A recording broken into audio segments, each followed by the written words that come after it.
Doctor Zakir, প্রথমে আপনি রমজানের সংজ্ঞাটা যদি না বলেন তাহলে এই প্রারম্ভিক কথা আসলে সম্পূর্ণ হবে না। তাই আপনি কি আমাদের প্রথমে রমজানের সংজ্ঞা সম্পর্কে বলবেন? আলহামদুলিল্লাহ, ওয়াসসালাতু ওয়াসসালাম আলা রাসূলিল্লাহ ওয়া আলা আলিহি ওয়া সাহবিহি আজমাইন।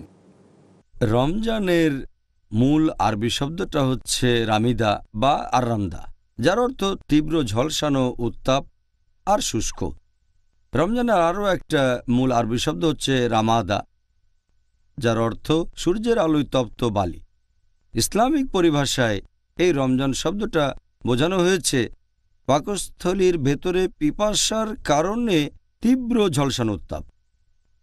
মুসলিমরা রোজা রাখলে তাদের সবারই পিপাসা লাগে, এতে করে পাকস্থলীয় উত্তপ্ত হয়ে যায়।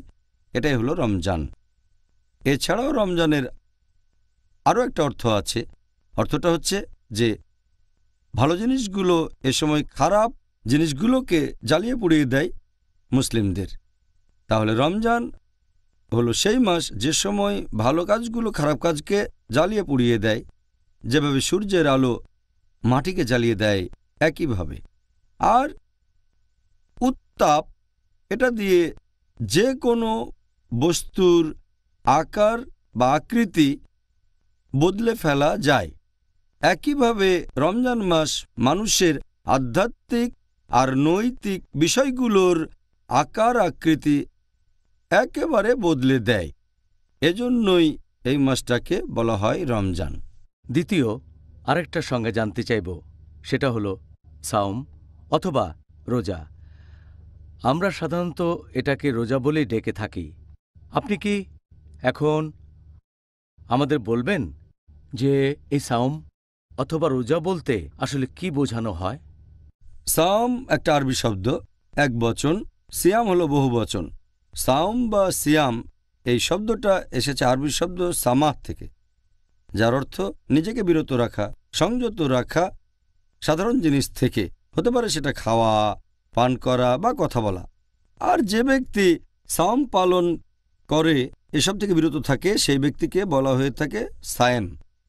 পবিত্র কোরআনে এই শব্দটা আছে সূরা মারিয়াম অধ্যায় নম্বর 19 আয়াত নম্বর 26। ফেরেশতাগণ তখন কথা বলছেন মারিয়াম আলাইহিস সালামের সাথে।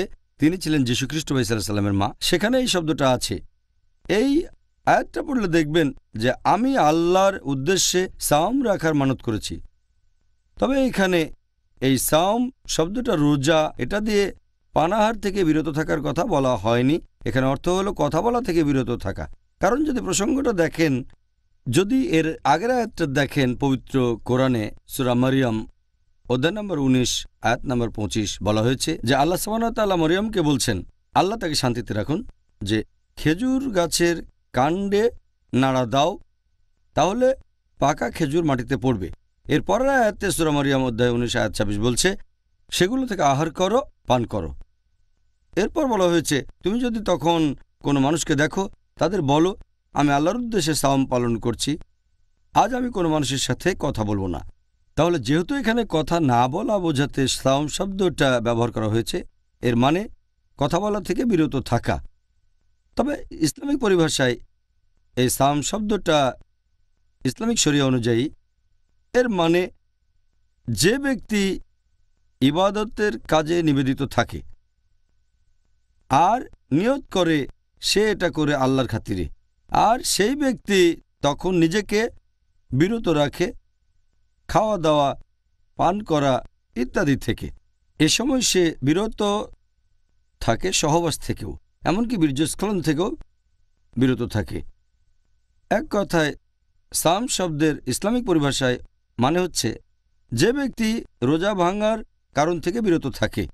রোজা ভাঙার কারণ, যেসব কারণে রোজা ভেঙে যায় সেগুলো খাবার, মুখ দিয়ে নেন বা নাক দিয়ে নেন, অথবা ড্রিঙ্ক, যে কোনো ধরনের ড্রিঙ্ক হতে পারে, পানি, দুধ, ফলের জুস, যে কোনো ড্রিঙ্ক, সেটা মুখ দিয়ে বা নাক দিয়ে খানো, অথবা পুষ্টি গ্রহণ, যে কোনো উৎস থেকে শরীরে পুষ্টি যোগানো। এছাড়াও সে সময় সহবাস থেকে বিরত থাকতে হবে। এক কথায় সাওম মানে পাকস্থলী এবং অন্যান্য অঙ্গের সংযম। এটা হলো ইসলাম অনুযায়ী সাওমের সংজ্ঞা, এবং এটা হচ্ছে মূল সংজ্ঞা। তবে আপনি যদি আরও বিস্তারিত জানতে চান, সাওম মানে শুধুমাত্র খাবার দাবার থেকে বিরত থাকা আর সহবাস থেকেই নয়, এগুলোর কারণে রোজা ভেঙে যায়। এটার আরও একটা মানে খাওয়া দাওয়া আর সহবাস থেকে বিরত থাকার পাশাপাশি সংযম করতে হবে আমাদের জিহ্বার, আমাদের চোখের, আমাদের কানের, অন্যান্য অঙ্গ প্রত্যঙ্গের। আর সেজন্যই আমরা যখন সাওম শব্দটা ব্যবহার করি, আমাদের নবী মুহাম্মদ সাল্লাল্লাহু আলাইহি ওয়াসাল্লাম বলেছেন, এটার উল্লেখ আছে সহিহ বুখারীতে ৩ নম্বর খণ্ড, বুক অব ফাস্টিং, হাদিস নম্বর ১৯০৩। আমাদের প্রিয় নবী বলেছেন, যে ব্যক্তি মিথ্যা কাজ আর মিথ্যা কথা বলা থেকে বিরত থাকে না, সংযত থাকে না, অশ্লীলতা করে, সেই ব্যক্তির পানাহার থেকে বিরত থাকায় আল্লাহর কোনো প্রয়োজন নেই। তার মানে খাওয়া দাওয়া বন্ধের পাশাপাশি মিথ্যে কাজ আর মিথ্যে কথা বলা থেকে আপনাকে বিরত থাকতে হবে। আর আমাদের নবী মুহাম্মদ সাল্লাল্লাহু আলাইহি ওয়াসাল্লাম এই কথাটা আবারও বলেছেন।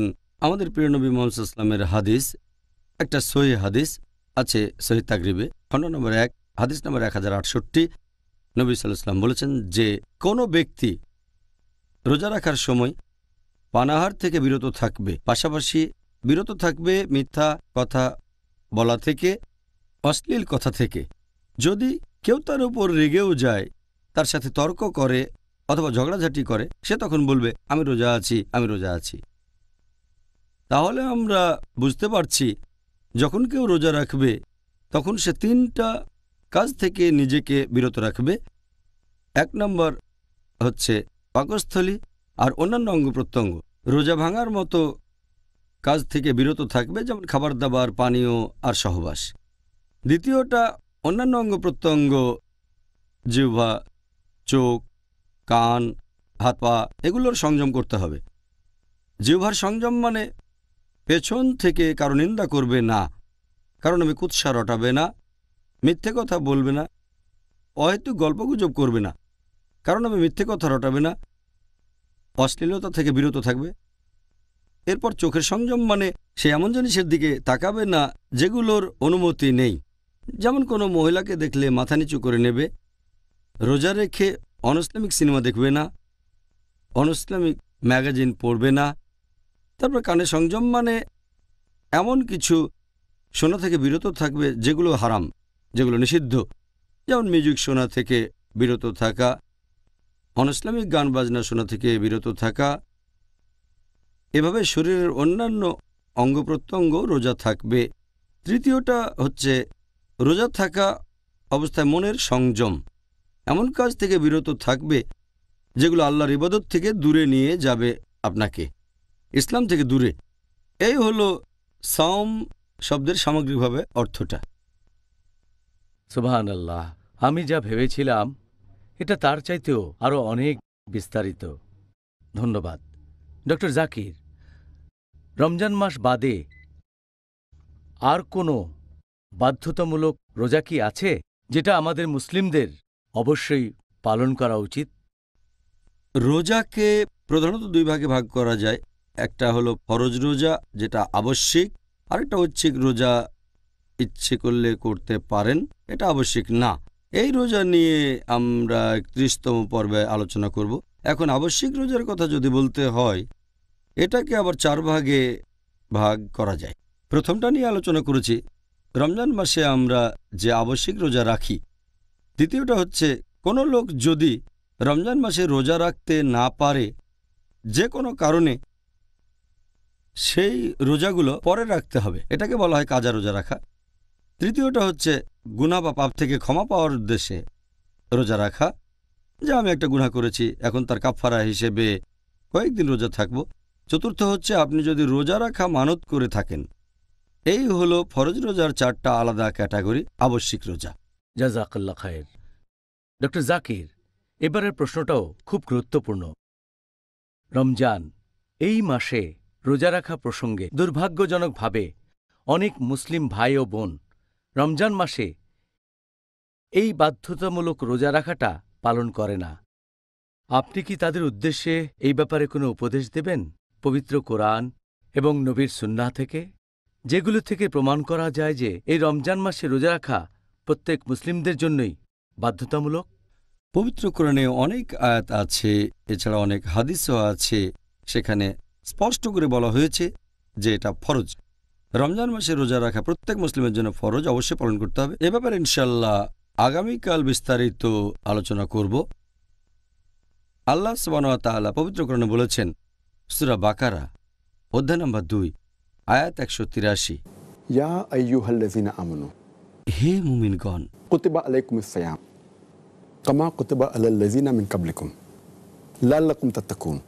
যার অর্থ, হে মুমিনগণ, তোমাদের জন্য সিয়ামের বিধান করা হয়েছে যেমন করে এই বিধান দেওয়া হয়েছিল তোমাদের পূর্ববর্তীগণকে, যাতে করে আত্মসংযম শিখতে পারো। এখানে যে আরবি শব্দটা আছে সেটা কুতিবা, মানে বিধান করে দেয়া, নির্দিষ্ট করে দেয়া। অন্যান্য ফরজ কাজগুলোর পাশাপাশি বিধান করে দেওয়া হয়েছে, তোমাদের জন্য আবশ্যিক করা হয়েছে যে তোমরা রোজা রাখো। তোমাদের পূর্ববর্তীদের জন্য এটা আবশ্যিক করা হয়েছিল, তার মানে আমাদের আগে অন্যদের জন্য এটা আবশ্যিক ছিল, ইহুদি আর খ্রিস্টান এদের জন্য। তারপর আবশ্যিক করা হয়েছে মুসলিমদের জন্য, ইয়া আইয়ুহাল্লাযিনা আমানু মুমিনদের জন্য। এছাড়াও বলা হয়েছে 1 নম্বর এটা তোমাদের জন্য আবশ্যক, 2 নম্বর তোমাদের আগে যারা ছিল তাদের জন্য, 3 নম্বর পয়েন্ট লাআল্লাকুম তাত্তাকুন।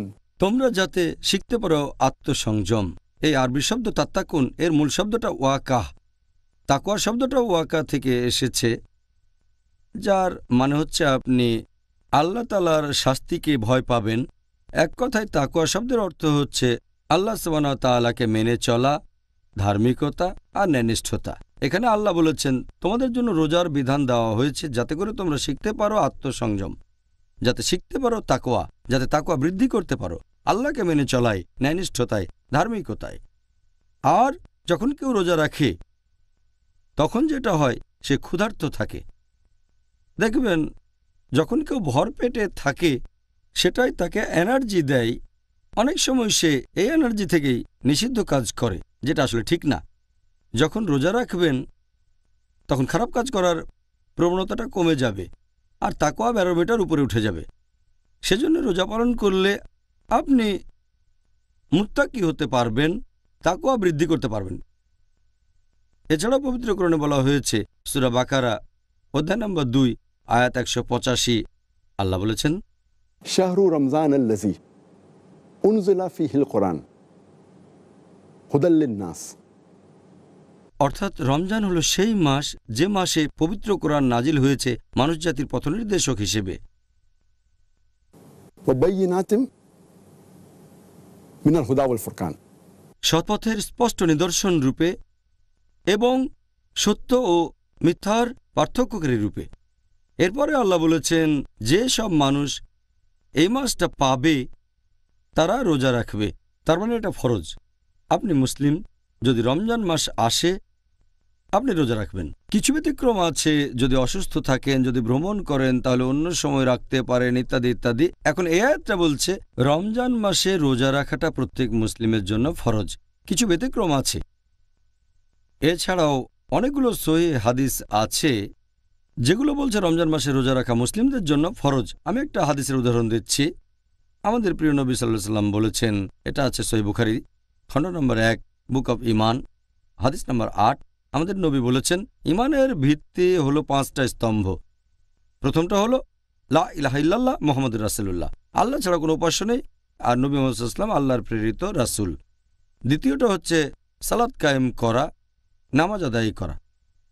তৃতীয় হলো জাকাত দেয়া, গরিবদের জন্য দান করা। চতুর্থ হলো হজ পালন করা, পবিত্র শহর মক্কায় গিয়ে হজ করা। আর পঞ্চমটা হচ্ছে সাওম পালন করা, অর্থাৎ রোজা রাখা। তাহলে নবী সাল্লাল্লাহু আলাইহি ওয়াসাল্লামের এই হাদিস সহিহ বুখারী খণ্ড নম্বর 1 বুক অব ঈমান হাদিস নাম্বার 8, এখানে বলা হয়েছে যে রোজা হচ্ছে ইসলামের একটা স্তম্ভ। শুধু ফরজই নয়, ইসলাম ধর্মের মূল বিশ্বাসের একটা স্তম্ভ। এটা ইসলামের সবচেয়ে গুরুত্বপূর্ণ যে 5টা কাজ, তার মধ্যে রোজা একটা। তাহলে এখান থেকেই আমরা বুঝতে পারছি সব মুসলিমের জন্যই রোজা রাখা ফরজ। হ্যাঁ, আপনি এখানে একেবারে পরিষ্কার করে ব্যাপারটা ব্যাখ্যা করলেন। এখন সবার উচিত এই উপদেশগুলো নিয়ে রমজান মাসে রোজা রাখা, ইনশাআল্লাহ। এবারে পরের প্রশ্নটা হলো রোজা রাখার ইতিহাস নিয়ে। রোজা রাখার এই যে সময়টা বা যেসব কারণে এই রোজা ভেঙে যায়, এ সম্পর্কে আপনি আগেই বলেছেন। এখন মুসলিমদের জন্য এই রোজা রাখার নিয়মটা কি সবসময় একই রকম ছিল, নাকি অন্য কোনোভাবে রোজা রাখতেন মুসলিমরা?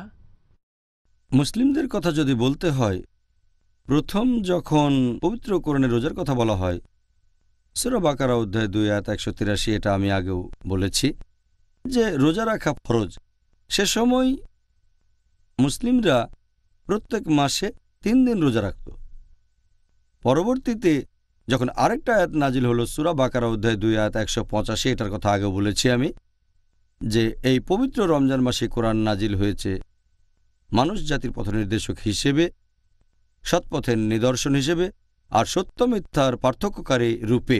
সুতরাং যেসব মুসলিম এই মাসটা পাবে তারা রোজা রাখবে। তখন থেকে মুসলিমদের জন্য ফরজ হলো যে তারা পুরো রমজান মাসটা রোজা রাখবে। প্রথমে রোজা থাকতো প্রত্যেক মাসে 3 দিন, তারপর হলো পুরো 1 মাস রোজা শুধু রমজান মাসে। এরপর রোজার সময় কি করা যাবে না, যেসব কাজ করলে রোজা ভাঙবে, তারা একটা হচ্ছে সহবাস করা নিজের স্ত্রীর সাথেও। প্রথম দিকে যখন সূরা বাকারা অধ্যায় 2 আয়াত 185 নাজিল হয়েছিল, সেখানে এই ব্যাপারে বিস্তারিত বলা হয়নি। তাই সে সময় মুসলিমরা স্ত্রীর সাথেও সহবাস করা থেকে বিরত থাকত পুরো রমজান মাস, এমনকি রাতের বেলাতেও। তখন অনেক সাহাবী অনেক মুসলিমদের জন্যই কষ্টকর হয়ে দাঁড়ালো। এ প্রসঙ্গে আমার একটা ঘটনা মনে পড়ে গেল। পবিত্র কোরআনের একটা তাফসিরে এটার উল্লেখ করা হয়েছে। তাফসির আল কুরতুবী খণ্ড নম্বর 2 পৃষ্ঠা নম্বর 210, এখানে বলা হয়েছে যে ওমর বিন খাত্তাব রাদিয়াল্লাহু আনহু একবার নবীর সাথে কথা বলার পর বেশ রাত করে বাসায় ফিরলেন। তখন তার ইচ্ছে হলো স্ত্রী সহবাস করবেন। তিনি সেই রাতে স্ত্রীর সাথে সহবাস করলেন। যখন ঘুম থেকে উঠলেন তার খুব খারাপ লাগলো, তিনি লজ্জা পেলেন এবং নবীর কাছে গেলেন আর বললেন যে আমি আমার কৃতকর্মের জন্য আল্লাহ এবং তার রাসূলের কাছে ক্ষমা চাচ্ছি, আর আমার রূহ জাগতিক সুখের প্রতি আকৃষ্ট হয়েছিল। গতরাত আমি স্ত্রী সহবাস করেছি। কোনো কি উপায় আছে যাতে আমাকে ক্ষমা করা যায়?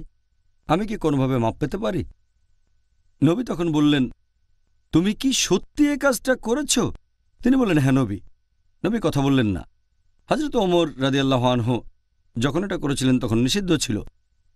তিনি বললেন, হ্যাঁ আল্লাহর রাসূল, আমি করেছি, আমাকে কোনোভাবে ক্ষমা করা যায়? নবী তখন বললেন, আল্লাহ তাআলা নিশ্চয়ই এ ব্যাপারে নির্দেশ পাঠান। আর আলহামদুলিল্লাহ সুম্মা আলহামদুলিল্লাহ। এর পরেই নাজিল হল সূরা বাকারার আরেকটা আয়াত, অধ্যায় নম্বর 2 আয়াত 187 নাজিল করা হলো। বলা হলো, সিয়ামের রাতে তোমাদের স্ত্রী সহবাস করাটাকে বৈধ করা হয়েছে। And then it says, "Hunna libasul lakum wa antum libasul lahunna." যে তোমরা তাদের পরিচ্ছদ, তারা তোমাদের পরিচ্ছদ। আমরা আমাদের স্ত্রীদের পরিচ্ছদ আর স্ত্রীরা আমাদের পরিচ্ছদ। আল্লাহরও বলেছেন, আমি জানি তোমরা নিজেদের উপর অবিচার করছিলে, আল্লাহ তোমাদের ক্ষমা করেছেন, আর এখন থেকে তোমরা স্ত্রীদের সাথে মিলিত হও রমজান মাসের রাতের বেলায়, আর পানাহার করো যতক্ষণ না রাতের কালো রেখা হতে সকালের শুভ্র রেখা তোমাদের কাছে স্পষ্ট হয়। তাহলে যখন এ আয়াতটা নাজিল হলো সূরা বাকারা অধ্যায় 2 আয়াত 187, তখন নিয়মটা একটু শিথিল হয়ে গেল যে রমজান মাসে রাতের বেলায় স্ত্রী সহবাস করতে পারবেন, তবে দিনের বেলায় বিরত থাকতে হবে। এছাড়াও খাওয়া দাওয়ার কথা বলতে গেলে প্রথম দিকে সূরা বাকারা অধ্যায় 2 আয়াত 187 নাজিল হওয়ার আগে মুসলিমরা খাওয়া দাওয়া করত সূর্য ডোবার পরে। যখন ঘুমিয়ে পড়ত তারপর আর খেতে পারত না। এরপর তারা আবার খেত তার পরের দিন সূর্য ডোবার পরে। একবার একটা ঘটনা ঘটল যে এক সাহাবী কায়েস রাদিয়াল্লাহু আনহু, তিনি খুব পরিশ্রম করতেন, সে সময় রোজা ছিলেন। সূর্য ডুবে গেলে তিনি বাসায় আসলেন আর তার স্ত্রীকে বললেন যে আমাকে কিছু খেতে দাও। স্ত্রী বললেন, ঘরে তো কোনো খাবার নেই, আমি বাইরে থেকে খাবার নিয়ে আসি। তার স্ত্রী খাবার আনতে চলে গেলেন। কায়েস খুবই ক্লান্ত ছিলেন, সারাদিন কাজ করেছেন। তার স্ত্রী খাবার নিয়ে আসতে আসতে তিনি ঘুমিয়ে পড়লেন। যখন স্ত্রী খাবার নিয়ে ঘরে আসলেন তিনি দেখলেন যে তার স্বামী ঘুমিয়ে পড়েছেন। তাহলে তো কিছু করার নেই, ঘুমিয়ে পড়লে তো আর খাওয়া যাবে না। এভাবে সেই রাতে তিনি কিছু খেলেন না, পরের দিনও রোজা থাকলেন, আর সেদিন বিকেলের দিকে অসুস্থ হয়ে পড়লেন। লোকজন তখন নবীর কাছে বলল যে এরকম ঘটনা ঘটেছে, একবার ঘুমিয়ে পড়লে তো আর খাওয়া যাবে না। তারপর কোরআনের এই আয়াতটা নাজিল হলো, সূরা বাকারা অধ্যায় 2 আয়াত 187। বলা হয়েছে, সিয়ামের রাতে স্ত্রী সহবাস এবং পানাহার করতে পারবে যতক্ষণ না রাতের কালো রেখা সকালের শুভ্র রেখা থেকে স্পষ্ট হয়। তখন থেকে হলো সেই নিয়ম যেটা এখন আমরা মানি, যে রোজা মানে আপনি খাবার, পানীয় বা পুষ্টি থেকে বিরত থাকবেন, সহবাস করা থেকেও বিরত থাকবেন, সূর্যোদয় থেকে শুরু করে সূর্যাস্ত পর্যন্ত। আর নিয়ত করবেন যে এটা করছেন আল্লাহ তাআলার জন্য, এটা ইবাদতের একটা অংশ। এটা হলো সংক্ষেপে আমাদের রমজানের ইতিহাস। ব্যাপারটা খুব ইন্টারেস্টিং। আমরা সাহাবীগণের তুলনায় অনেক বেশি সুবিধা পেয়েছি, আলহামদুলিল্লাহ। ডক্টর জাকির, এখন আপনি আমাদের একটু আগেই বললেন রোজা রাখার ইতিহাস সম্পর্কে। মুসলিমরা প্রথম দিকে রোজা রাখত 3 দিন, পরবর্তীতে 1 মাস। এই বিষয়টাকে পবিত্র কোরআনের পরস্পর বিরোধী বলা যায় কি? পবিত্র কোরআনে পরস্পর বিরোধী কোনো কথা নেই। আল্লাহ পবিত্র কোরআনে বলেছেন, সূরা নিসা অধ্যায় নম্বর 4 আয়াত নম্বর 82, আফলা ইয়াতাদাব্বারুনাল কুরআন ওয়ালাউ কানা মিন ইনদি গায়রিল্লাহ লাওয়াজাদু ফি ইখতিলাফান কাসীরা। তারা কি কোরআন সম্বন্ধে অনুধাবন করে না? কোরআনের ব্যাপারে এটা কি বুঝতে পারে না? এটা যদি আল্লাহ ব্যতীত অন্য কারো কাছ থেকে আসতো তাহলে সেখানে অনেক অসঙ্গতি থাকত। তাহলে কোরআনের কোনো আয়াতই পরস্পর বিরোধী হবে না। তবে কিছু ব্যাপার রদ হয়ে যায়, লোকে এগুলোকেই ধরে। আমার মতে এটা পরস্পর বিরোধী কিছু নয়। রদ হওয়া মানে যেটা আগে নাজিল হয়েছিল। আর পবিত্র কোরআন বলছে সূরা বাকারা অধ্যায় নম্বর 2 আয়াত 106, আমি কোনো আয়াত রহিত করলে বা বিস্তৃত হতে দিলে তা থেকে উত্তম অথবা তার সমতুল্য আয়াত নাজিল করি। তাই অনেক সময় দেখবেন যে জিনিসগুলো হারাম অথবা ফরজ করা হয়েছে তা বলা হয়েছে ধাপে ধাপে। এমন না যে কঠিন কাজকে সহজ করা হয়েছে, মাঝে মাঝে কঠিন কাজ সহজ হয়ে গেছে। আবার কোনো কাজ আগে সহজ ছিল, অনেকেই করত, পরে কঠিন হয়ে গেছে। যেমন ধরেন অ্যালকোহলকে যেভাবে নিষিদ্ধ করা হয়েছে। এ সম্পর্কে প্রথম নাজিল হওয়া আয়াত সূরা বাকারা অধ্যায় 2 আয়াত 219 বলছে যে অ্যালকোহলের মধ্যে, মাদকদ্রব্যের মধ্যে আছে লাভ এবং ক্ষতি, লাভের চেয়ে ক্ষতি বেশি। এখানে হারাম বলা হয়নি, সাবধান করা হয়েছে যে লাভের চেয়ে ক্ষতি বেশি। এরপর সূরা নিসা অধ্যায় 4 আয়াত 43 বলছে, যখন তোমরা নেশাগ্রস্ত থাকবে তখন নামাজ পড়ো না। এটা কিন্তু বলা হয়নি যে যখন নামাজ পড়বে না তখন মাদকদ্রব্য নিতে পারো। এটা বলা থাকলে একটা সমস্যা হয়ে যেত। এখানে বলা হচ্ছে যখন নামাজ পড়বে তখন নেশাগ্রস্ত থেকো না। আর মুসলিমদের জন্য 5 ওয়াক্ত নামাজ পড়া ফরজ। তার মানে অ্যালকোহল বা মাদকদ্রব্য সেবনের কোনো প্রশ্নই আসছে না। তবে হয়তো রাতে এশার নামাজের পরে বা ফজরের নামাজের পরে অনেকটা গ্যাপ থাকে। এরপর নাজিল করা হলো সূরা মাইদা অধ্যায় 5 আয়াত 90, ইয়া আইয়ুহাল্লাযীনা আমানু হে মুমিনগণ, ইন্নামাল খামরু ওয়াল মাইসিরু নিশ্চয়ই মদ পান করা এবং জুয়া খেলা, ওয়াল আনসাবু ওয়াল আসলামু মূর্তি পূজার বেদী, ভাগ্য নির্ণায়ক স্বর, রিজসুম মিন আমালিশ শাইতান এগুলো সব শয়তানের কাজ। ফাজতানিবু লাআল্লাকুম তুফলিহুন। এগুলো বর্জন করো যাতে সফল কাম হতে পারো। তাহলে আমরা দেখতে পাচ্ছি যে অ্যালকোহল বা মাদকদ্রব্যকে নিষিদ্ধ করা হয়েছে ধাপে ধাপে। প্রথমে শুধু সাবধান করা হলো যে লাভের চেয়ে ক্ষতি বেশি, তারপর নামাজের সময় নিষেধ, তারপরে পুরোপুরি নিষেধ। একইভাবে রোজার ব্যাপারেও কোরআনে কোনো আয়াতই পরস্পর বিরোধী হবে না। অনেকে এভাবে বলে যে কোরআনে এখন একটা বলছে তারপরে অন্য কথা। আমি তাদের সঙ্গে একমত নই। রদ করা মানে পরস্পর বিরোধী নয়। এর মানে হচ্ছে সূরা মাইদা অধ্যায় 5 আয়াত 90, এর মধ্যে সেই দুটো আয়াতও আছে। এটা যখন সব সময় নিষিদ্ধ তাহলে নামাজ পড়ার সময়ও নিষিদ্ধ হবে। একইভাবে সূরা বাকারা অধ্যায় 2 আয়াত 183, এখানে বলা হয়েছে যে রোজা রাখা ফরজ। এখানে 3টা দিন নির্দিষ্ট করে দেওয়া হয়নি। এই নিয়মটা এসেছে অন্য জায়গা থেকে। কোরআন নির্দিষ্ট করে বলেনি, শুধু বলেছে রোজা রাখা ফরজ। এরপর সূরা বাকারা অধ্যায় 2 আয়াত 185 বলছে যে তোমরা পুরো রমজান মাস রোজা রাখবে। তাহলে প্রথম দিকে মুসলিমরা যে মাসে 3 দিন রোজা রাখত এটা তারা জেনেছিল অন্য জায়গা থেকে। যদি কোরআনে কথা বলতো যে মাসে 3 দিন রোজা রাখবে, এমন হলে 1 মাসের কথাটা পরস্পর বিরোধী হয়ে যেত। এছাড়াও প্রথম দিকে মুসলিমরা যেটা করত, সূরা বাকারা অধ্যায় 2 আয়াত 184 বলছে যে তোমরা রোজা রাখবে। তবে রোজা রাখতে যারা পারবে না বিভিন্ন অসুবিধার কারণে, তাদের অপশন দুটো, হয় রোজা রাখবে নয়তো গরিব কোনো লোককে খাইয়ে দেবে, অভাবগ্রস্তকে। তখনকার দিনে এটা ফরজ ছিল না। যদি রোজা রাখা কঠিন হয়ে যায়, রোজা থাকতে পারেন অথবা গরিব লোককে খাওয়াতে পারেন। রোজা রাখাটা বেশি ভালো, ফরজ না। এই আয়াতটা প্রথমে, তারপর যখন সূরা বাকারা অধ্যায় 2 আয়াত 185 নাজিল হলো, তখন রোজা সবার জন্য ফরজ হয়ে গেল। প্রথমে আয়াতটাতে বলা হয়েছে তাদের কথা যারা অসুস্থ, খুবই অসুস্থ, অথবা যারা অনেক বয়স্ক, তার মানে তাদের ইচ্ছা আছে কিন্তু শারীরিকভাবে তারা রোজা রাখতে সক্ষম না। তাহলে যদি অসুস্থ থাকেন, হয়তো অনেক দিন ধরে বিছানায় পড়ে আছেন, সুস্থ হয়ে উঠছেন না, অথবা আপনার বয়স অনেক বেশি, এখন আর রোজা রাখতে পারছেন না, প্রত্যেকটা দিনই আমাদের বয়স বেড়ে চলেছে, তাহলে যদি কষ্ট করে রোজা রাখেন ভালো, তা না হলে অভাবগ্রস্ত লোককে খাইয়ে দেন, কোনো গরিবকে। একইভাবে সহবাসের ক্ষেত্রেও নিয়মটা, প্রথম দিকে নিয়মটা ছিল পুরো রমজান মাসে স্ত্রীর সাথে সহবাস করতে পারবেন না পুরো 1 মাস। কোরআন কিন্তু একথা বলেনি। কোরআন শুধু বলেছে রমজান মাসে তোমরা রোজা রাখো। এটা তারা জেনেছে অন্য উৎস থেকে। কোরআনের কথা পরস্পর বিরোধী না। প্রথম দিকে মুসলিমরা রোজা রাখত 3 দিন, এটা বেশ সহজ ছিল। তখন রোজা রাখা যদি কঠিন হয়ে যায়, না চাইলে রোজা রাখবেন না, গরিব লোককে খাইয়ে দেন, তাহলে প্রথম দিকে এটা সহজ ছিল। পরবর্তীতে কঠিন হয়ে গেল। স্ত্রী সহবাসের ব্যাপারে বলতে গেলে প্রথমে এটা কঠিন ছিল, 1 মাস সহবাস করবেন না, তারপর আল্লাহ সহজ করে দিলেন। কোরআনের কোনো আয়াতই পরস্পর বিরোধী না। তবে যেহেতু পবিত্র কোরআন নাজিল হয়েছে 22.5 বছর ধরে, সেখানে কিছু জিনিস নিষিদ্ধ করা হয়েছে একেবারে শুরুতেই, আর কিছু ধাপে ধাপে। কিছু জিনিস ফরজ করা হয়েছে শুরুতেই, কিছু ধাপে ধাপে। রোজা রাখাটা যেহেতু লোকজনের জন্য কঠিন ছিল, তাই ধাপে ধাপে এসেছে। তবে আলহামদুলিল্লাহ, কোরআনের একটা আয়াতও আরেকটার সাথে পরস্পর বিরোধী হবে না, আলহামদুলিল্লাহ। আলহামদুলিল্লাহ। আমার তো মনে হচ্ছে এটা আল্লাহ সুবহানাহু ওয়া তাআলার আলহামদুলিল্লাহ। এটা মানুষ জাতির জন্য একটা রহমত। আল্লাহ তাআলার বিধান প্রয়োগ করার জন্য আমরা এখন থেকে সুযোগ আলহামদুলিল্লাহ। পাচ্ছি। পরের প্রশ্ন, এই প্রশ্নটাও যথেষ্ট গুরুত্বপূর্ণ।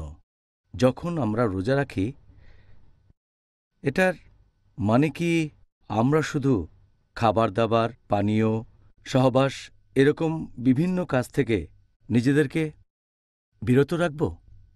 একজন রোজদারের জন্য যে কাজগুলো করা ফরজ, এ ব্যাপারে আমি আগে বলেছি। এর একটা হচ্ছে সেসব কাজে বিরত থাকা যেগুলোতে রোজা ভেঙে যায়, যেমন খাবার, পানীয় আর সহবাস করা। তবে এগুলো ছাড়াও আরেকটা গুরুত্বপূর্ণ জিনিস হচ্ছে রোজার নিয়ত, রোজার উদ্দেশ্য। যে কোনো কাজ নিয়ত ছাড়া আখিরাতের জন্য সেটা মূল্যহীন। একটা নিয়ত থাকতেই হবে। সেজন্য নিয়ত, উদ্দেশ্য খুব গুরুত্বপূর্ণ। কারণ আমরা রোজা রাখছি আল্লাহ তাআলার সন্তুষ্টি লাভের জন্য। এটা এক ধরনের ইবাদত। যদি এই নিয়তটা না থাকে, তাহলে সেটা হয়ে যাবে সাধারণ কাজ। যেমন ধরেন, কেউ হয়তো রাজনৈতিক কারণে রোজা রাখে, কেউ হয়তো রোজা রাখে প্রতিবাদ জানানোর জন্য। অনশন করেও রোজা রাখতে পারে, হাঙ্গার স্ট্রাইক, আমি খাবো না, হাঙ্গার স্ট্রাইক। হয়তো কিছু দাবি আদায়ের জন্য এভাবে অনশন করছে। আবার কেউ রোজা রাখতে পারে স্বাস্থ্যগত কারণে, হয়তো ডায়েটিংয়ের জন্য। সে রোজা রাখতে পারে ওজন কমানোর জন্য, রোজা রাখতে পারে কোনো চিকিৎসার জন্য। তবে এইসব রোজায় সেরকম কোনো নিয়ত থাকে না। নিয়ত হবে আল্লাহ তাআলাকে সন্তুষ্ট করা। আর সেজন্যই ইসলামিক শরিয়া অনুযায়ী রোজার সময় শুধু বিভিন্ন কাজ থেকে বিরত থাকলেই চলবে না, শুরুতে একটা নিয়তও থাকতে হবে। আর নিয়ত ছাড়া রোজা রাখাটা অর্থহীন। এটা খুবই গুরুত্বপূর্ণ। রোজা সহ অন্যান্য আরও কাজেও নিয়ত করাটা হচ্ছে আবশ্যিক। আমাদের প্রিয় নবী মুহাম্মদ সাল্লাল্লাহু আলাইহি ওয়াসাল্লাম বলেছেন, এটা উল্লেখ আছে সহিহ মুসলিমে, খণ্ড নম্বর 2, বুক অব জাকাত, অধ্যায় নম্বর 370, হাদিস নম্বর 2198। আমাদের প্রিয় নবীজি বলেছেন যে, যখন তোমরা তোমাদের স্ত্রীর সাথে সহবাস করার নিয়ত করবে, তোমাদের নিয়ত হবে পরোপকার করার সমান।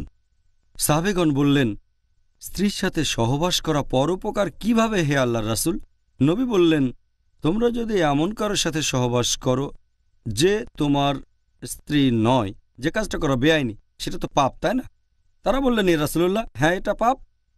তাহলে তুমি তোমার স্ত্রীর সাথে সহবাস করলে তো গুনাহ হবে না, আর নিয়ত করবে, সেজন্যই এটা হবে একটা ভালো কাজ। তার মানে নিয়ত খুবই গুরুত্বপূর্ণ। যখনই নিয়ত করেছেন সেজন্য সব পাবেন। আর আল্লাহ পবিত্র কোরআনে বলেছেন, সূরা বাইয়িনা অধ্যায় নম্বর ৯৮ আয়াত নম্বর ৫, বলা হয়েছে আল্লাহ আদেশ দিয়েছেন যে শুধুমাত্র তার ইবাদত করো, আনুগত্যে, বিশুদ্ধ চিত্তে এবং একনিষ্ঠভাবে। এখানে আরবি শব্দটা হচ্ছে লিয়াবুদু, যার অর্থ ইবাদত করা। তবে আবুদু এর অর্থ বিনম্র হওয়া। এই লিয়াবুদু সাধারণভাবে এটার অর্থ ইবাদত করা, আসলে এর অর্থ হবে বিনম্র হওয়া। এখানে আরেকটা আরবি শব্দ হচ্ছে মুখলিসুন, যার অর্থ বিশুদ্ধ চিত্তে একনিষ্ঠভাবে ইবাদত করা। আমরা শুধুমাত্র আল্লাহর ইবাদত করব তার উদ্দেশ্যে, এটাই হবে আমাদের নিয়ত, এটাই হবে আমাদের উদ্দেশ্য। আল্লাহ পবিত্র কোরআনে বলেছেন সূরা বাকারা অধ্যায় নম্বর ২ আয়াত নম্বর ২৯ যে তিনি পৃথিবীর সব কিছু তোমাদের জন্য সৃষ্টি করেছেন। আল্লাহ যখন সব কিছু আমাদের জন্য সৃষ্টি করেছেন, ১০ ভাগের ১ ভাগ বা ৪ ভাগের ১ ভাগ বা অর্ধেক না, সব কিছু সৃষ্টি করেছেন মানবজাতির জন্য এই পৃথিবীতে। আর সেজন্যই আমরা শুধু তার ইবাদত করব, অন্য কারো নয়। যদি আল্লাহর ইবাদতের পাশাপাশি অন্য কারো ইবাদত করি তাহলে সেটা মূল্যহীন। আমরা শুধুমাত্র আল্লাহর ইবাদত করব, অন্য কারো নয়। এটা বলা যাবে না যে ২ রাকাত নামাজ পড়ব আল্লাহর জন্য আর ২ রাকাত অন্য কারোর জন্য। বলতে পারবো না যে একটা ছাগল কোরবানি দিলাম আল্লাহর জন্য আর একটা অন্য রাজার জন্য।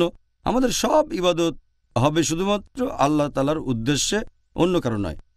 এখানে কয়েকটা হাদিসের কথা বলি।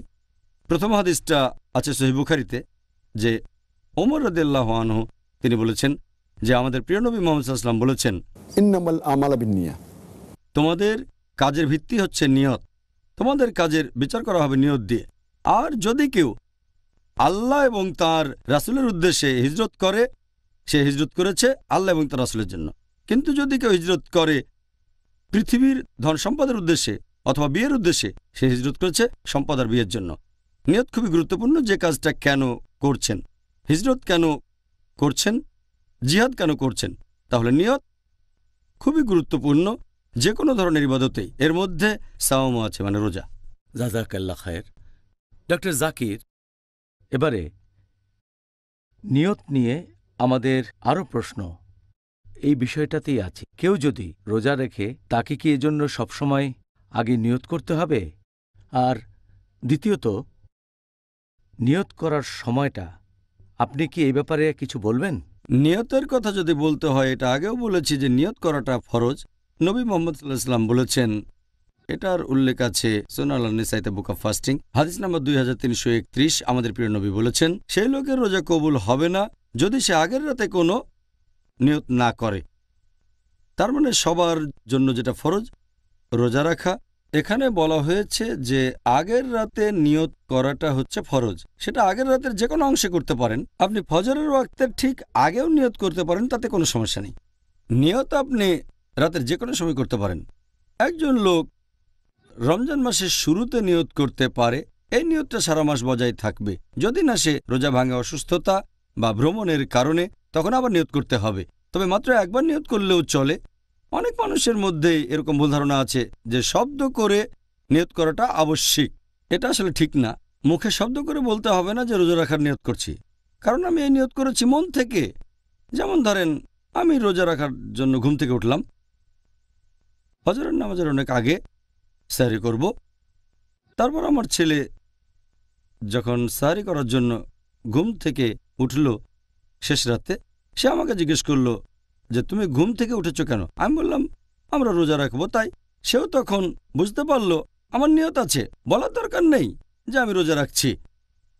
নিয়তটা তো আছে, তাহলে নিয়ত থাকতে হবে মনের ভেতরে, মুখ দিয়ে শব্দ করে বলতে হবে না। অনেক মানুষ এরকম ভাবে। আর আমি এমন কোনো হাদিসের কথা জানি না যেখানে আমাদের নবী বা সাহাবীগণের কেউ শব্দ করে নিয়ত করেছেন আমি রোজা রাখছি। নিয়ত থাকবে মনে। আর 1 মাস রোজার জন্য একবার নিয়ত করলে যথেষ্ট। এর মধ্যে ভাঙলে আবার নিয়ত করতে হবে। তবে এটা শুধু ফরজ রোজার ক্ষেত্রে। ঐচ্ছিক রোজার ক্ষেত্রে যে রোজাগুলো ফরজ না, সেখানে নিয়ত করাটা ফরজ না। এরকম একটা সহিহ হাদিসের উল্লেখ আছে সুনান আল-নিসাইতে বুক অব ফাস্টিং হাদিস নম্বর 2323। একবার নবী তার স্ত্রীকে বললেন যে আমাকে খেতে দাও। স্ত্রী বললেন ঘরে কোনো খাবার নেই। নবী বললেন রোজা থাকছি। তার মানে আগের রাতে তার রোজা রাখার নিয়ত ছিল না। তিনি সেই সময়ই রোজাটা রাখলেন, ভোরবেলা থেকেই না খেয়ে আছেন, তবে রোজা রাখার নিয়তটা করলেন সকালে, তাহলে ঐচ্ছিক রোজার ক্ষেত্রে নিয়ত করাটা আবশ্যিক কিছু না। তবে যদি ঐচ্ছিক রোজাটা গুরুত্বপূর্ণ হয়ে থাকে, যেমন আশুরা, মুহররম মাসের 10 তারিখ অথবা হতে পারে আরাফাতের দিন, এসব ক্ষেত্রে আগের রাতে নিয়ত করাটা উচিত, কারণ এই রোজাগুলো খুব গুরুত্বপূর্ণ। অন্যান্য ঐচ্ছিক রোজাগুলোর ক্ষেত্রে আগের রাতে নিয়ত করাটা আবশ্যিক না। নিয়তের ক্ষেত্রে আরও 3টা জিনিস খুবই গুরুত্বপূর্ণ। 1 নাম্বার, যদি কেউ জোর করে আর তখন কোনো নিয়ম ভাঙলে মাপ পাওয়া যেতে পারে, অথবা ভুল করে যদি কেউ নিয়ম ভাঙে, আল্লাহ পবিত্র কোরআনে বলেছেন সূরা নাহল অধ্যায় নম্বর 16 আয়াত নম্বর 106, যদি কেউ আল্লাহর উপর ঈমান আনে, তারপর যদি সে অবিশ্বাসের কোনো কাজ করে, তার মানে কুফরি করে, যদি জোর করা না হয়, তার মানে জোর জবরদস্তির কারণে যদি কুফরি বা শিরক করেন, আল্লাহ ক্ষমা করতে পারেন। যদি কেউ জোর করে কারো রোজা ভাঙিয়ে দেয় কিন্তু তার নিয়ত আছে, আল্লাহ ক্ষমা করতে পারেন। আর আল্লাহ কোরআনে বলেছেন সূরা বাকারা অধ্যায় 2 আয়াত নম্বর 286 যে, হে প্রতিপালক, আমাদের পাকড়াও করো না, আমাদের তুমি দায়ী করো না যদি আমরা কখনো বিস্মৃত হয়ে যাই অথবা ভুল করে ফেলি। তাহলে যদি কেউ রোজার সময় ভুল করে পানি খেয়ে ফেলে, আল্লাহ ক্ষমা করতে পারেন, অথবা যদি কোনো রকম ভুল করে, আল্লাহ হয়তো ক্ষমা করবেন। এ ব্যাপারে পরে আলোচনা করব। সুবহানাল্লাহ, আপনি অনেক গুরুত্বপূর্ণ কিছু কথা জানালেন। আমি শিওর দর্শকরাও এই অনুষ্ঠানটা দেখে দারুণভাবে উপকৃত হবেন। ইনশাআল্লাহ, ইনশাআল্লাহ। আরেকটা বিষয় নিয়ে আমি কিছুদিন সমস্যার মধ্যে ছিলাম, সেটা হলো যে রোজা রাখা তো ইসলাম ধর্মের একটা স্তম্ভ, তাই না? এখন আল্লাহর ইবাদত করার এই যে পদ্ধতি, এটার সাথে ইসলামের অন্য 4টা স্তম্ভ, এর মধ্যে কোনো পার্থক্য আছে? একথা আমি আগেও বলেছি যে ইসলামের 5টা স্তম্ভ, আর এর সবগুলো গুরুত্বপূর্ণ।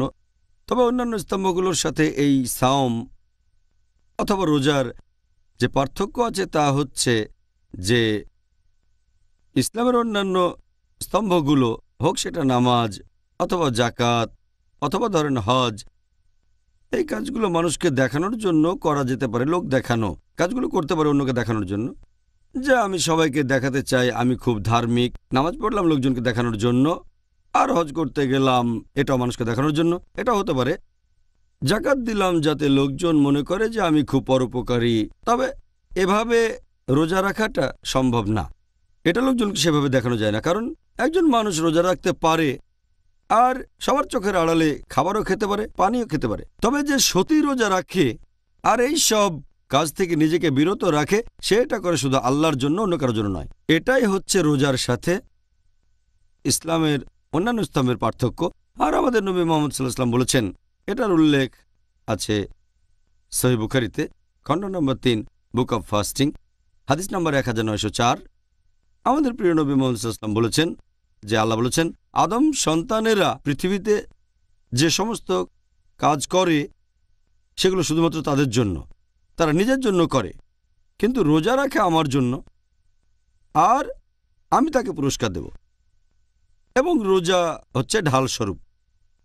যে রোজা রাখবে সে বিভিন্ন অশ্লীল কাজ থেকে বিরত থাকবে, বিরত থাকবে মিথ্যে কথা বলা থেকে, বিরত থাকবে ঝগড়া করার থেকে। তখন যদি কেউ তার উপর রেগে যায় আর গালমন্দ করে, সে বলবে আমি রোজা আছি, আমি রোজা আছি। এরপরে হাদিসটা আরও বলছে, মুহাম্মদ সাল্লাল্লাহু আলাইহি ওয়াসাল্লাম বলেছেন যে আমি আল্লাহর নামে শপথ করে বলছি যার হাতে রয়েছে মুহাম্মদের রূহ, যে একজন রোজা পালনকারীর মুখের গন্ধ আল্লাহ তাআলার কাছে কস্তুরীর গন্ধের চেয়েও মিষ্টি। আর যে রোজা রাখে সে 2 বার আনন্দ উপভোগ করে, একবার যখন সে রোজা ভাঙে, আরেকবার যখন প্রতিপালকের সাথে মিলিত হয়। তাহলে এই হাদিসে বেশ কয়েকটা পয়েন্ট আছে। 1 নাম্বার, রোজা রাখবেন শুধু আল্লাহ তাআলার জন্য, মানুষকে দেখানোর জন্য না। 2 নাম্বার, রোজা হলো ঢাল, একটা নিরাপত্তা। রোজা আমাদের দূরে রাখবে ভুল কাজ থেকে, খারাপ কাজ থেকে, অশ্লীলতা থেকে। কেউ যদি রেগে যায় তাহলে তাকে এটা বলে শান্ত করবেন, আমি রোজা আছি, রোজা আছি। আরেকটা হাদিস মোহাম্মদ সাল্লাল্লাহু আলাইহি ওয়াসাল্লাম বলেছেন, এটা আছে সহিহ বুখারীতে, খণ্ড নম্বর 3, হাদিস নম্বর 2038, যে শয়তান আমাদের মানুষদের শরীরের ভেতরে রক্তের মতোই ঘুরে বেড়ায়। যখন আমরা রোজা থাকি আমাদের ক্ষুধা লাগে, আর ক্ষুধা লাগলে আমাদের এনার্জি লেভেল কমে যায়। তখন খারাপ কাজ করার মনের মধ্যে ইচ্ছেটা জাগে না, তাকওয়ার লেভেল বেড়ে যায়। কারণ যখন খাবার খাই সেটা রক্তে চলে যায়। যখন সংযত থাকি তখন শয়তানের পদচিহ্ন অনুসরণের ক্ষেত্রেও সংযত হয়ে যায়। সেজন্য আমরা যখন রোজা রাখি আমাদের তাকওয়া লেভেলটা বেড়ে যায়। ডক্টর জাকির, রমজান এটা আসলে একটা অসাধারণ মাস, আর আমি নিজেও এটা ভালোভাবে উপলব্ধি করেছি যে এই পবিত্র রমজান মাসে সব মুসলিম ভাই বোনদের মধ্যে সুন্দর একটা বন্ধন তৈরি হয়। এই রমজান তার ভ্রাতৃত্ববোধ সম্পর্কে বিশেষ কিছু কি বলা হয়েছে? আমাদের প্রিয় নবী মুহাম্মদ সাল্লাল্লাহু আলাইহি ওয়াসাল্লাম বলেছেন যে মুসলিমরা হলো একটা শরীর, পৃথিবীর সব মুসলিম তারা একটা শরীর। আর আপনারা যদি ভালো করে দেখেন পৃথিবীর মুসলিমরা তারা আলাদা। আমরা বিভিন্ন গোত্রের, আমাদের মুখের ভাষা আলাদা, আমাদের গায়ের রং আলাদা, আমাদের জাতি আলাদা, তারপর আমাদের দেশও আলাদা। মুসলিমরা এখন বিভিন্ন গোত্রের আলাদা, তবে একটা দিকে আমরা সবাই এক, লা ইলাহা ইল্লাল্লাহ মুহাম্মাদুর রাসূলুল্লাহ, অর্থাৎ আল্লাহ তাআলা ব্যতীত অন্য কোনো উপাস্য নেই, আর নবী মুহাম্মদ সাল্লাল্লাহু আলাইহি ওয়াসাল্লাম আল্লাহর রাসূল। তাহলে এই কালেমার উপর ভিত্তি করে আমরা পৃথিবীর সব মুসলিম এক। আল্লাহ পবিত্র কোরআনে বলেছেন সূরা হুজুরাত অধ্যায় নম্বর 49 আয়াত নম্বর 13, या अय्युहन नासु इन्ना खलकनाकुम मिन ज़करिन व उनसा वजअलनाकुम शुऊबन व क़बाइला लितारफू इन्ना अक्रमकुम इनदल्लाहि अतकाकुम इन्नल्लाहा अलीमुन खबीर। যার মানে, হে মানুষ জাতি, আমি তোমাদের সৃষ্টি করেছি একজোড়া পুরুষ ও নারী হতে, পরে তোমাদের বিভক্ত করেছি বিভিন্ন জাতি ও গোত্রে, যাতে তোমরা একে অন্যের সাথে পরিচিত হতে পারো, এমন না যে একে অন্যকে ঘৃণা করবে। আর আল্লাহর কাছে সেই ব্যক্তি অধিক মর্যাদা সম্পন্ন যার রয়েছে তাকওয়া। আল্লাহ সুবহানাহু ওয়া তাআলার কাছে আমাদের বিচার করার মানদণ্ড সেটা গোত্র না, বর্ণ না, জাতি না, সেটা লিঙ্গ না, ধন সম্পদ না, সেটা হলো তাকওয়া, আল্লাহ তাআলাকে মেনে চলা ধার্মিকতা। আর এই পবিত্র রমজান মাসে আল্লাহ কোরআনে বলেছেন সূরা বাকারা অধ্যায় 2 আয়াত 183, लाल्लकुम तत्तकुन, যাতে করে তোমরা হতে পারো মুত্তাকি, তোমাদের তাকওয়া বাড়াতে পারো। আমাদের তাকওয়া যত বাড়বে পৃথিবীর মুসলিমরা আমরা তত বেশি একতাবদ্ধ হব। আমরা তো একটাই জাতি, গোত্র বা বর্ণ আমাদের আলাদা করতে পারে না, আমরা এক জাতি। আর এই পবিত্র রমজান মাসে আমাদের তাকওয়া বেড়ে যায়, আমাদের একতা বেড়ে যায়। আর এই একতার সবচেয়ে বড় উদাহরণ আমরা দেখেছি নবী সাল্লাল্লাহু আলাইহি ওয়াসাল্লামের সময়। সাহাবীগণ তখন বিভিন্ন দেশ থেকে আসতেন, গায়ের রং আলাদা, জাতি আলাদা। উদাহরণ হিসেবে হযরত আবু বকর রাদিয়াল্লাহু আনহু, তিনি ছিলেন কুরাইশ। এরপর হযরত বিলাল রাদিয়াল্লাহু আনহুর কথা বলা যায়, তিনি এসেছিলেন ইথিওপিয়া থেকে, ইথিওপিয়ান।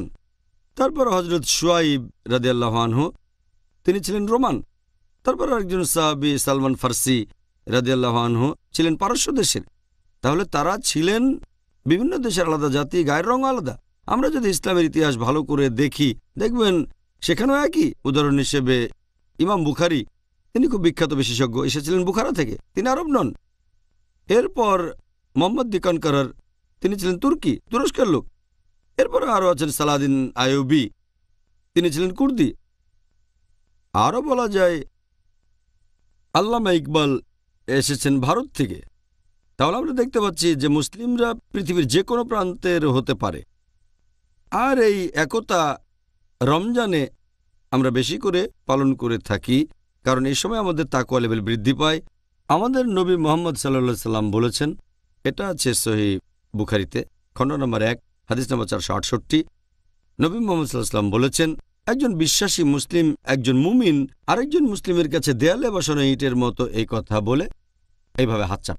আমাদের প্রিয় নবী আরও বলেছেন, এই হাদিসটা আছে সহিহ মুসলিমে, খণ্ড নম্বর 4 হাদিস নাম্বার 6219, যে আমাদের নবী বলেছেন, একজন মুসলিম কখনোই আরেকজন মুসলিমের উপর অত্যাচার করবে না, সে তাকে বাধা দেবে না, তার কাছে মিথ্যে বলবে না, সবসময় সত্যি কথা বলবে। আর একজন মুসলিম কখনোই আরেকজন মুসলিমের বিরুদ্ধে যাবে না। নবী আমাদেরকে এরকম একতার কথাই শিখিয়েছেন। এটা আমরা ভালোভাবে বুঝতে পারি এই পবিত্র রমজান মাসে।